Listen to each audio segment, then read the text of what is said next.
اعوذ باللہ من الشیطان الرجیم بسم اللہ الرحمن الرحیم الصلاۃ والسلام علیک یا رسول اللہ وعلی آلک واصحابک یا حبیب اللہ۔ بخاری شریف میں حضرت جابر رضی اللہ تعالیٰ عنہ سے روایت ہے، وہ فرماتے ہیں کہ غزوہ خندق میں ہم خندق کھود رہے تھے، ہمارے سامنے ایک ایسی چٹان آ گئی جس کو توڑنے سے آلات ناکام رہے۔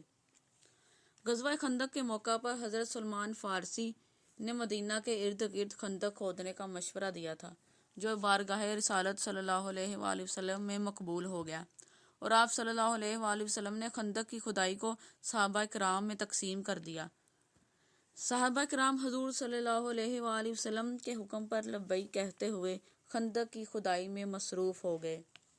اچانک ایک سخت چٹان آ گئی، اس کو توڑنے کے لیے تمام صحابہ کرام نے ایڑی چوٹی کا زور لگایا، لیکن سب ناکام رہے۔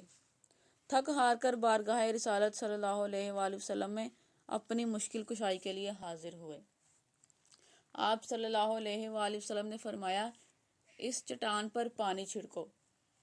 پھر آپ صلی اللہ علیہ وآلہ وسلم اپنی جگہ سے اٹھے۔ اس وقت آپ صلی اللہ علیہ وآلہ وسلم کے پیٹ پر بھوک کی وجہ سے پتھر بندھے ہوئے تھے۔ صحابہ کرام فرماتے ہیں کہ ہمیں 3 دن گزر چکے تھے کہ ہم نے کوئی چیز نہیں چکھی تھی۔ حضور صلی اللہ علیہ وآلہ وسلم نے کدال اپنے دستے اقدس میں لی، 3 مرتبہ بسم اللہ پڑھی، پھر اس چٹان پر ضرب لگائی۔ جو ہی آپ صلی اللہ علیہ وآلہ وسلم نے ضرب لگائی تو وہ چٹان ٹکڑے ٹکڑے ہو گئی، اس کے ٹکڑے ریت کی ذروں کی طرح بکھر گئے۔ ایک اور روایت میں ہے کہ حضور صلی اللہ علیہ وآلہ وسلم نے پانی کا ایک برتن منگوایا اور اس میں اپنا لعاب مبارک پھینکا۔ پھر آپ صلی اللہ علیہ وسلم نے دعا مانگی، پھر وہ پانی چٹان پر پھینک دیا۔ جو شخص وہاں موجود تھا وہ کہتا ہے کہ مجھے اس ذات کی قسم جس نے آپ کو حق کے ساتھ مابعوث کیا ہے، وہ چٹان ریت کی طرح ریزہ ریزہ ہو گئی۔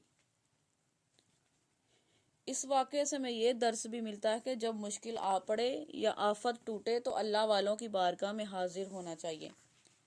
صحابہ کرام کو تو یہ شیطانی وسوسہ نہیں کہ صرف اللہ تعالیٰ سے ہی مانگنا چاہیے، وہ ان کو بھی جب مشکل پیش آئی تو انہوں نے نبی پاک صلی اللہ علیہ وآلہ وسلم کی بارگاہ میں رجوع کیا۔ اسی لیے کسی حاجت روائی کے لیے اللہ والوں کی بارگاہ میں جانا شرک نہیں ہے، اور نہ ہی رسول اللہ صلی اللہ علیہ وآلہ وسلم نے ایسا فرمایا، اور نہ ہی صحابہ کرام کی زندگیوں سے کچھ ایسا معلوم ہوتا ہے۔